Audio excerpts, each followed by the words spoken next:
The world itself, Chris, the world itself is my ashram.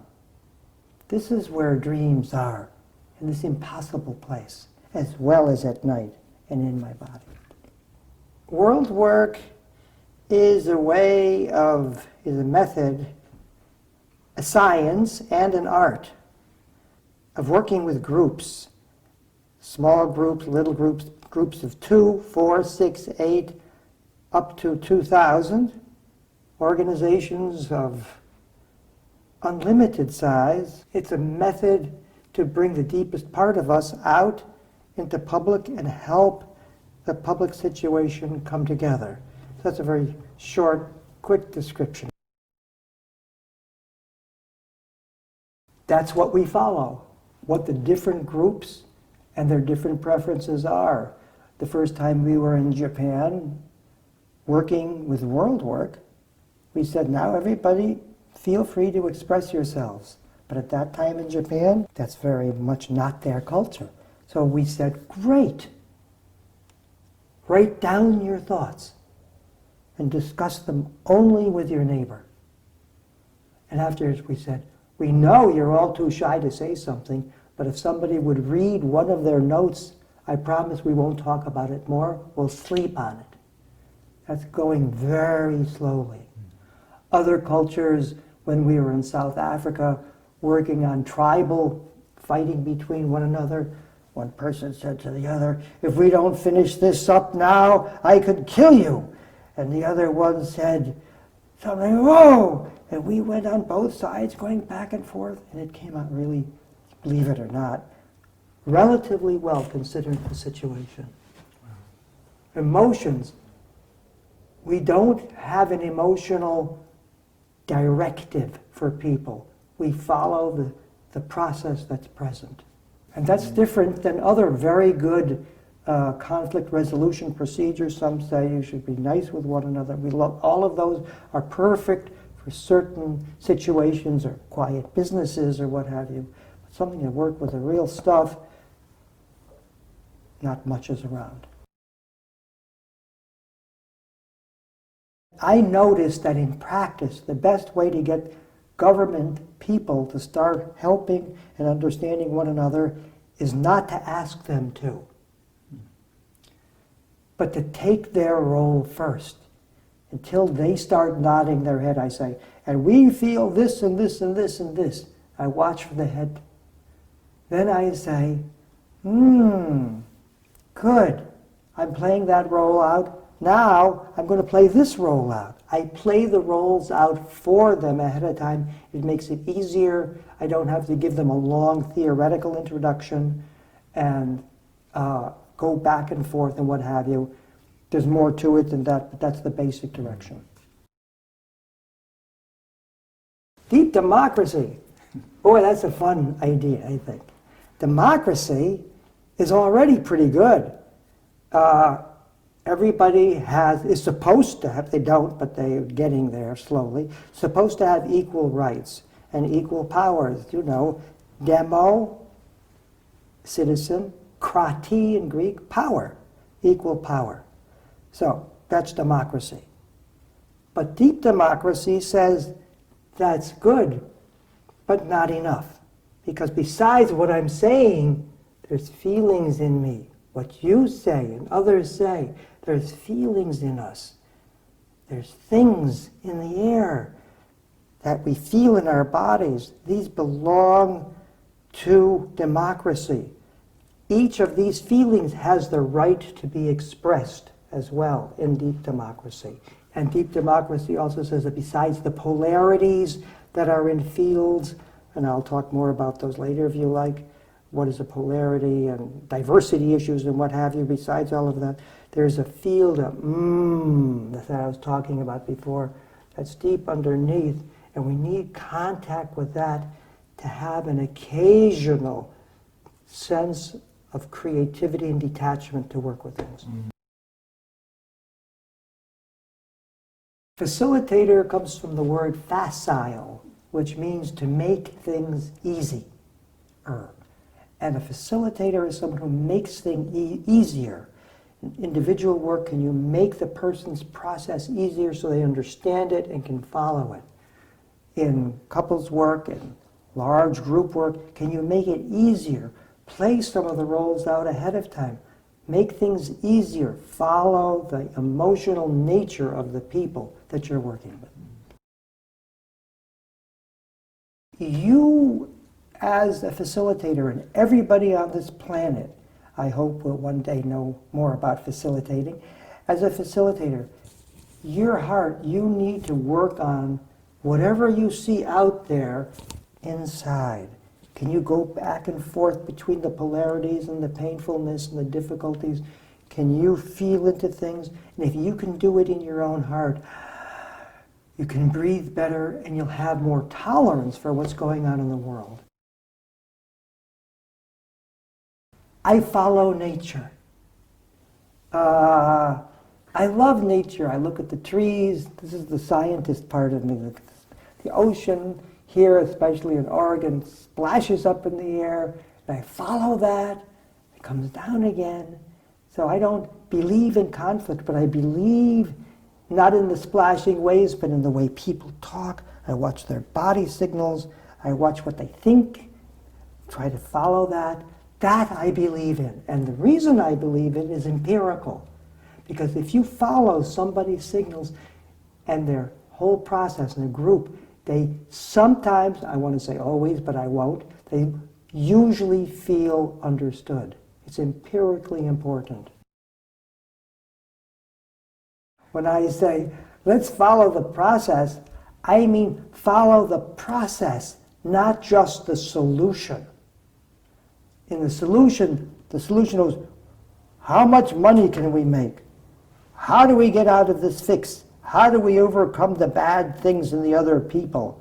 How do we make peace? Those are solutions, and I love them, and I aim straight for them. But the process is as or more important. Why? It's about relationship. No peace treaty holds for long without the ongoing process between us. We need to learn that. That's my greatest hope.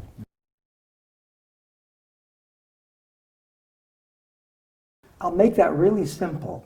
We were just also at the California Association for Marriage Group Therapy, Group and Marriage Therapy. And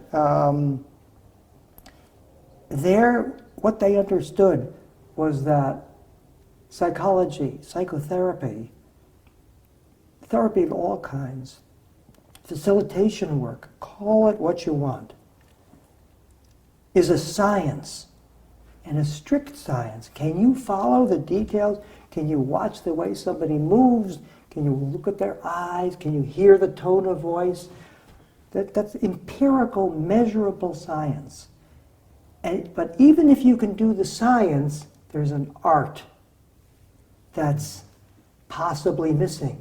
So that even in tense circumstances, I know a lot about watching signals and what have you, but under very, very tense circumstances, it's my art that has to come through. Science is important, you need it, but when you're under strain, what have you, also to make things work best, you have to be in touch with your deepest self.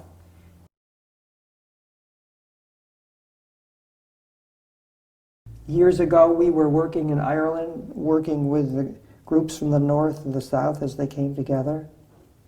And they were screaming at each other, 200, 300 people screaming all at the same time. You killed my people, and you killed my people. Now I know that's a ghost role. Where is death? Why not bring in death and dying? But I couldn't use my science. The tension was too much. So what I did is relaxed for a moment, and then in the middle of all that screaming, Amy and I were holding each other's hands. It was very even scary. And we moved around a little bit like that. I opened my eyes, and I could see a red, red, red mark on the side of somebody's neck. And I said, such a big red mark on your neck, what is that? And he said, of course, death. I just had a heart attack. My doctor told me not to come. To make the story short, the other man said, "You had a heart attack." "I have such high blood pressure," my doctor said, "this will be my last time on earth if I go." And they looked at each other, and very, very, very slowly they came together. They grasped each other around the arms, and that was just before the voting on the peace accord in Ireland some years ago. But the point I want to make here, these are great men, is that the science is important, but you need the art to work when you practically can't. Roles means that I'm a person. Everybody is a person. And you're a role. A role means that you are not just you over there, but the position you have as mother, child, father, leader, boss, president, and all of these things is a role that is yours, but you kind of forget it. It has to be shared a little bit. Otherwise people get angry at you and want to knock you out of that role. So knowing it's a role and knowing that roles can be switched, that you need to feel your way into other people's shoes means that you need to sometimes be able to switch or at least feel your way into another person's role. This is a very central aspect to all relationship and of course to world work too.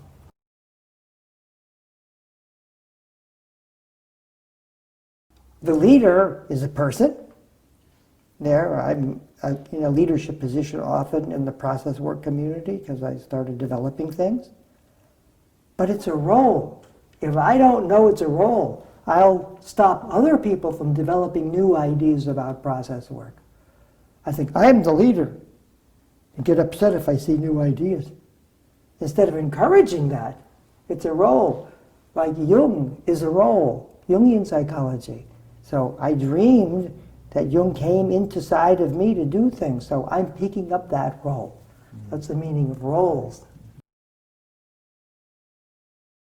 Ghost roles, yes I can. I'm going to give you an example. It's about Hillary Clinton, who is running for president of the United States. She's a good woman.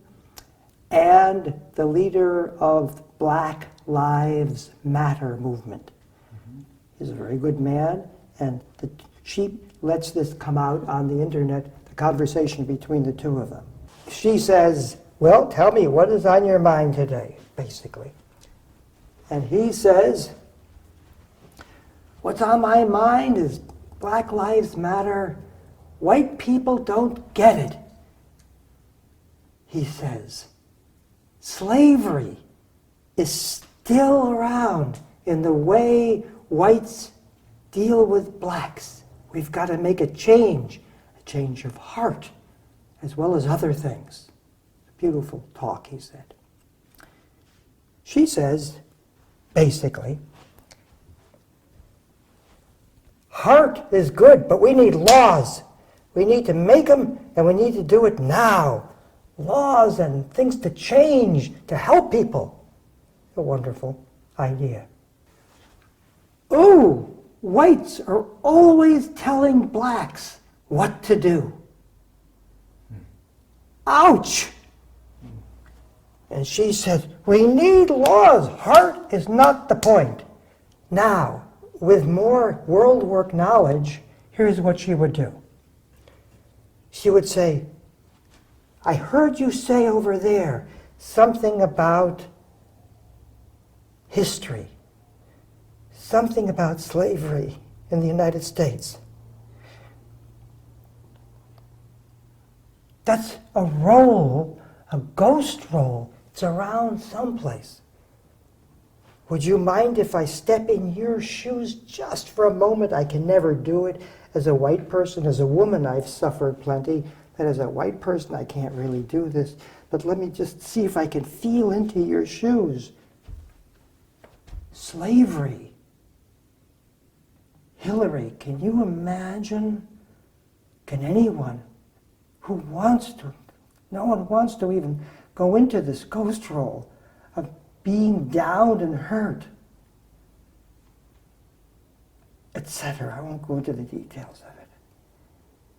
Then she could have gone onto this side and said, wow, we do need laws like I said, but I do see the change of heart is needed, that more people need to feel into what some of you have been through, and what you have all been through, and what's in our history. Only then can we change as a whole. In this scenario that I just played out, she's picking up the role of the man and going deeper to the ghost role, the kind of deep dream in the background that's never brought forwards. And as a result, feeling changes aren't happening well enough. Cognitive changes and laws, hooray, but we need more. Oh, field theory, I love that. Field theory, wow. Field theory. Maybe I could get a pencil. Does somebody have a pencil here? Here's a pencil. Okay, this is a pen or a pencil, and the front of this has a point. There's a point.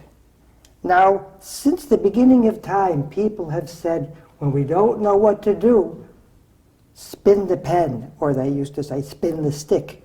The Taoists said, flip a coin. Why did they say that? What were they believing in? Something around must be moving it. People have always had the sense there's a power in the air.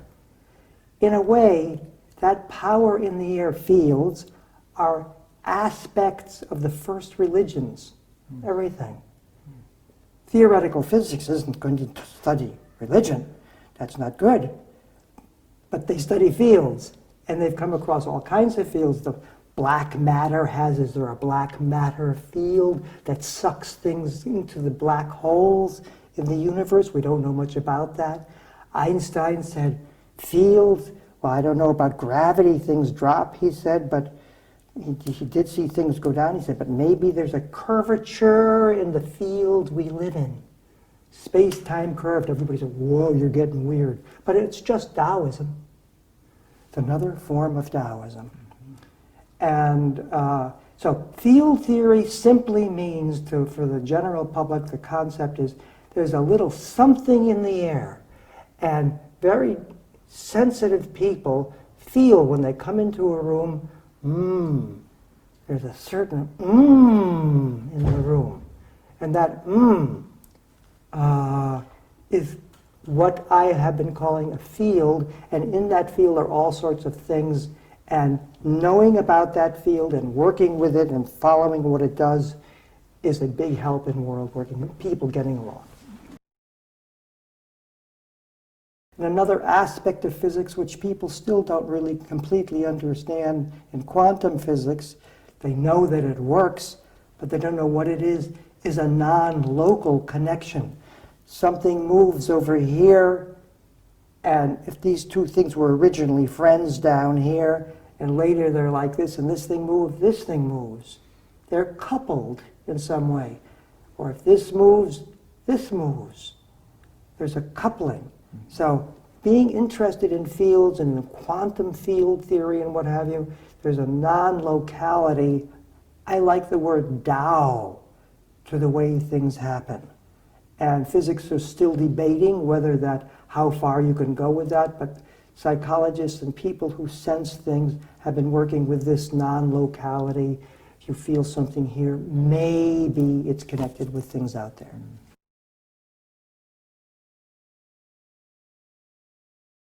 Because it's like I was talking about deep democracy before, there's levels of consciousness here, and consensus reality, not reality, but the reality we have a consensus about is up here at this level. Okay, let's talk about the facts. Let's get them straight. And why is it important to bring the other levels in? Because let's say, I just love flowers, but let's continue our present conversation. But those flowers are a role at a deeper level in dreamland. They belong to the conversation. I too am a flower. I'm not just a person. And actually just saying that right now makes me more relaxed as I say it, for example. So roles help you get closer to the dreamland layer, to the dreaming in back of everyday reality. So the dreaming isn't just in your head at night, it's right here, always between us, and it's right in our bodies. The essence level is the moment when you really open up to your creative, open mind to see what new ideas pop up.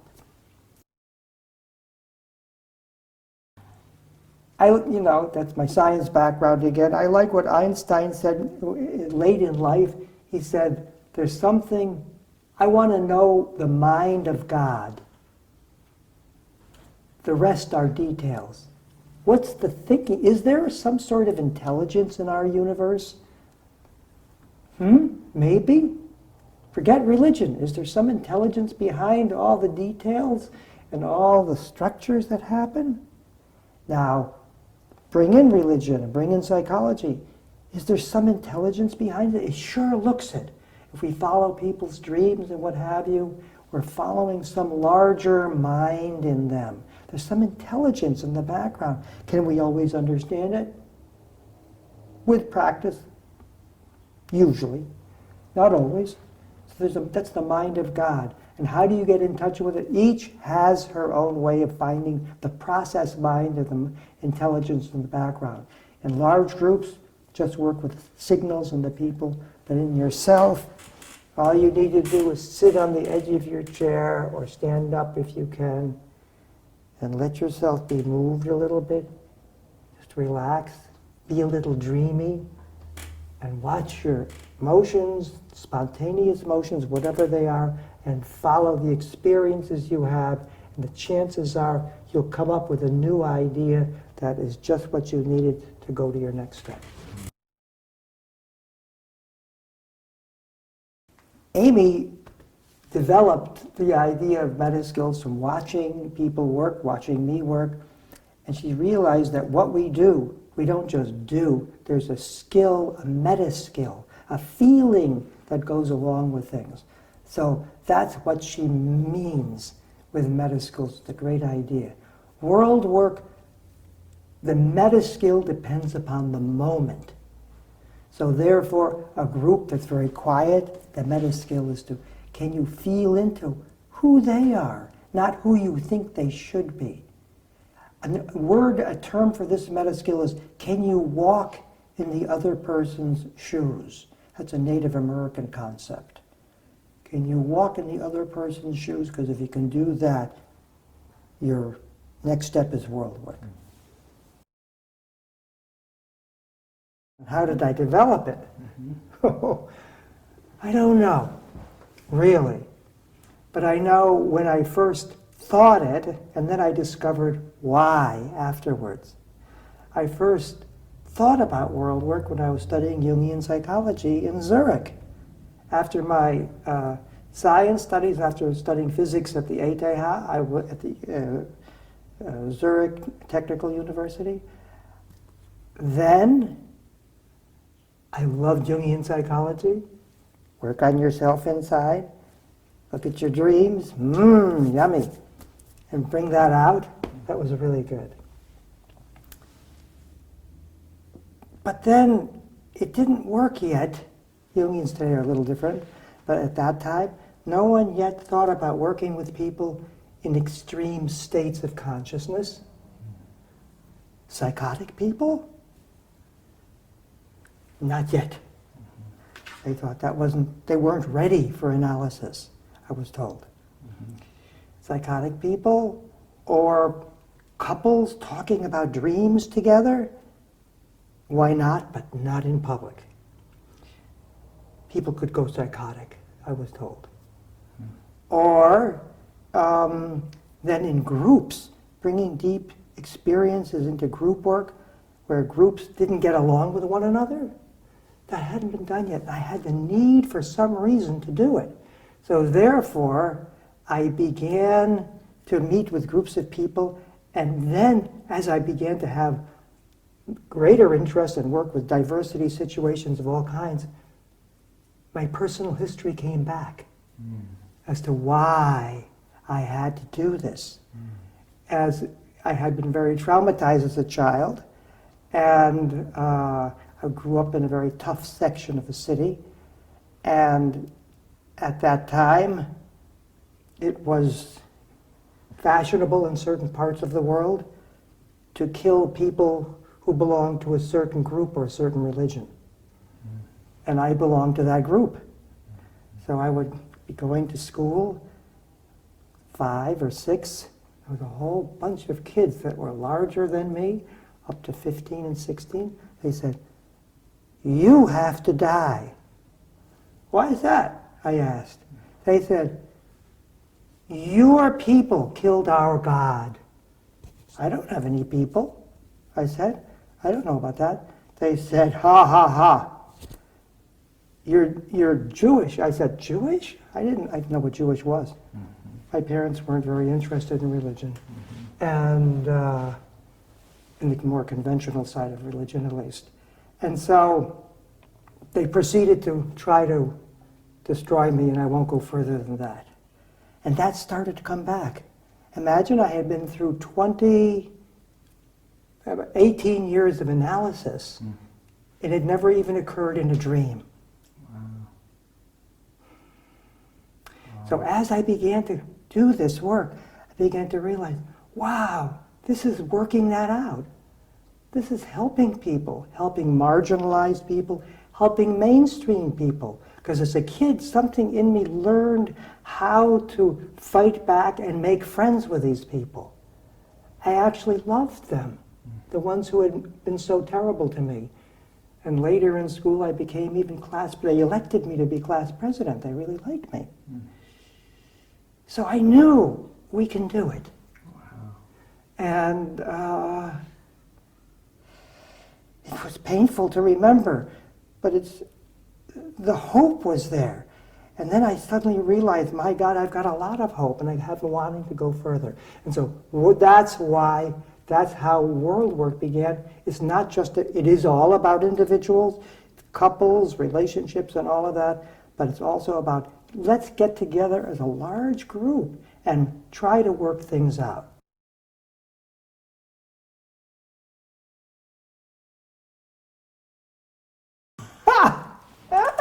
What a great question. What would Jung think today if he were to observe a world work situation? That's a really good question. Well, I don't know, but I can imagine. And at first, coming from Switzerland, and he was born in 1875, I think, approximately. Yes, 1875. He would, and being Swiss, everything is more orderly. It was more orderly there at the time. He'd look at world work and say, "Whoa, what's going on here? Mein Gott, was ist jetzt das?" he would say. That means, what is that? And he'd look. And then I'd talk to him, and I'd say, "You remember, I dreamed about you the other night that you came," which I have. And he said, "Yeah, I crawled into you." He said, "Because I knew we need more." So that's what he said in my dream. We do need more. So I think today he'd say, this is the right direction. How can we bring humanity together a little more? How do you learn this? How do you learn this? Well, the best teacher is yourself. Follow your heart. Study people. Do it your way. That's the best teacher. The next best teacher might be a book that can help you. Then find some actual teachers who practice it. Like here at the Process Work Center in Portland, there's a lot of teachers working on this material, or you'll find it in process work centers around the world, very good ones, or the Deep Democracy Institute, and many process workplaces, and learn it from your dreams.